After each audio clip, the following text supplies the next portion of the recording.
Bonjour, bonsoir, dépendamment du moment où tu m'écoutes. Donc, chaque début de chapitre ici, donc le chapitre 5, va toujours débuter par un rappel. Et le rappel qui est important pour poursuivre dans ce chapitre-là, c'est de faire un retour sur la relation de Pythagore que tu connais. Donc, la relation de Pythagore, c'est un triangle rectangle dans lequel on a le plus long côté qui est l'hypoténuse et les deux côtés de l'angle droit qu'on appelle les cathètes. Et Monsieur Pythagore, qu'est-ce qu'il nous a dit? Il nous a dit que le carré de la mesure de l'hypoténuse est égal à la somme des carrés des mesures des cathètes. Donc, il nous dit que le C2 égale A2 plus B2. Bon, ça se peut que l'année passée, tu mettais le égal C2 après le A2B2, mais on peut le mettre avant ou après, ça n'a pas d'importance. C'est la même relation. Donc, à ce moment-là, bon, tu es en secondaire 3. Qu'est-ce que tu faisais pour résoudre ça? Donc, tu disais, OK, ben, je vais identifier mon hypoténuse, je vais identifier mes cathètes, j'écris ma formule et en dessous, j'écris mes nombres, etc. Mais cette année, en SN secondaire 4, maintenant que tu sais que tu peux utiliser le symbole mathématique, les symboles, le langage, les notations pour nommer des segments, donc à ce moment-là, tu vas adapter ta formule Pythagore, tu vas me l'écrire adapté à ton triangle en disant que, bon, l'hypoténuse, au lieu de marquer C2, tu vas marquer la mesure de DE au carré est égale à la mesure de DF au carré est égale plus la mesure de EF au carré. Donc ça, c'est ta formule Pythagore. Maintenant, cette année, j'exige que tu utilises ce lettrage-là, cette notation-là, pour écrire ta formule Pythagore. Donc, après ça, qu'est-ce que tu faisais? Tu écrivais donc la mesure de DF, c'est 7 à la 2, 4 à la 2, 49 plus 16, 65, donc mesure de DE, parce qu'ici, on fait une racine carrée pour trouver l'hypoténuse. Donc, racine carrée de 65, c'est égal à ça. Même chose pour l'autre, hein? Donc Pythagore, ABC.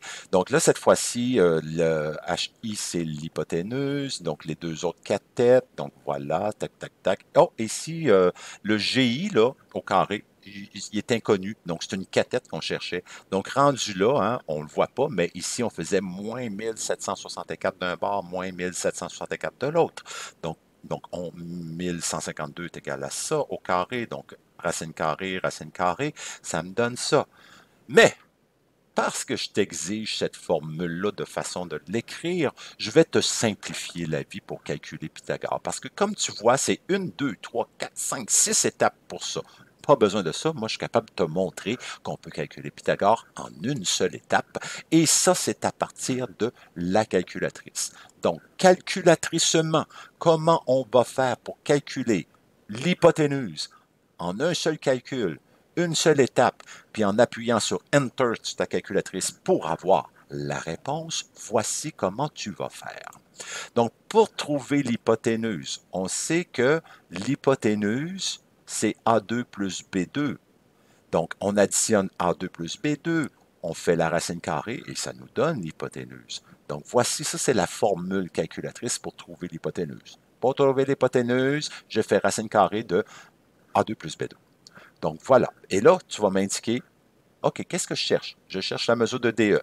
Donc, la mesure de DE, c'est la racine carrée de la cathète 7 et de la cathète 4, donc la somme au carré, et on appuie sur Enter. Voici comment on écrit sur notre calculatrice. Voilà. Donc ici, tu vois, je l'avais déjà préparé. Donc, je vais le refaire juste pour que tu comprennes ce qu'il fallait faire. Donc, racine carrée, je vais chercher ça en appuyant sur le bouton jaune ici. Donc, racine carrée, ça rouvre automatiquement une parenthèse. Donc, j'écris 7 exposant 2 plus 4 exposant 2. Donc, voilà. Et je ferme la parenthèse et après ça, j'appuie sur Enter et voilà, on a la réponse. Donc, une seule étape, un seul calcul. Par contre, j'exige que tu m'écrives ce que tu cherches en utilisant le symbolisme que tu as appris précédemment. Et voilà, donc on va être en business avec ça cette année. Même chose pour l'autre. Ici, qu'est-ce que tu cherches? Ah, là, tu cherches une cathète. Mais pour trouver une cathète, ah oui, ici, j'ai oublié. Il faut toujours que ce que tu écris, c'est selon Pythagore. Donc ça, c'est ta justification. Parce que cette année, dans ce chapitre-ci, ce que tu vas affirmer, il va falloir que tu le justifies. Affirmation, justification. Pour trouver une cathète, donc, hein, la cathète, on prend l'hypoténuse au carré moins l'autre cathète au carré pour trouver l'autre. Puis on fait la racine carrée de ça. Donc, que ce soit vrai pour la cathète A ou que pour la cathète B. Donc, c'est la même formule. Si je cherche le A, mais c'est le B que je vais soustraire. Si je cherche le B, c'est le A que je vais soustraire, évidemment. Donc, OK, qu'est-ce que tu cherches? C'est la mesure de GI. Donc, tu vas me dire la mesure de GI est égale à l'hypoténuse au carré moins l'autre cathète au carré. Donc, c'est ce que j'ai ici. Et évidemment, calculatricement, on écrit ça une seule étape. Donc, ça va me donner 33,94 selon Pythagore, parce que ce que tu affirmes, tu le justifies. Et pour te souvenir, donc, un peu comme les nouvelles formules simplifiées Pythagore et la façon dont je vais te demander de faire la justification de tout ça, ben voici, faisant une capture d'écran pour t'en souvenir.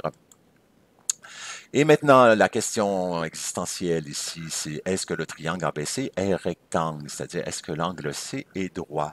Bien, évidemment, secondaire 3, pour le vérifier, qu'est-ce que tu faisais? Ben, tu identifiais le ABC, tu prenais ta formule C2 égale A2 plus B2, donc selon Pythagore. Mais cette année, hein, grand garçon, grande fille, SN secondaire 4, donc on applique la même formule Pythagore, mais adaptée à notre triangle. Et à ce moment-là, ben, après ça, on justifie en disant que c'est selon Pythagore. Je peux me permettre de dire que sa formule est appliquée à ce triangle-là. On met les valeurs connues. On s'interroge à savoir si c'est égal. On calcule chacune des valeurs.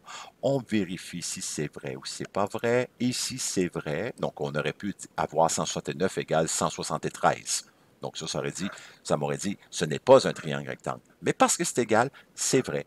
Donc on peut conclure que le triangle ABC est rectangle, donc cet angle-là est droit, car les trois mesures des côtés respectent la relation de Pythagore. Voici comment je justifie cette étape-là. Parce qu'oublie pas, ce que tu affirmes, tu le justifies.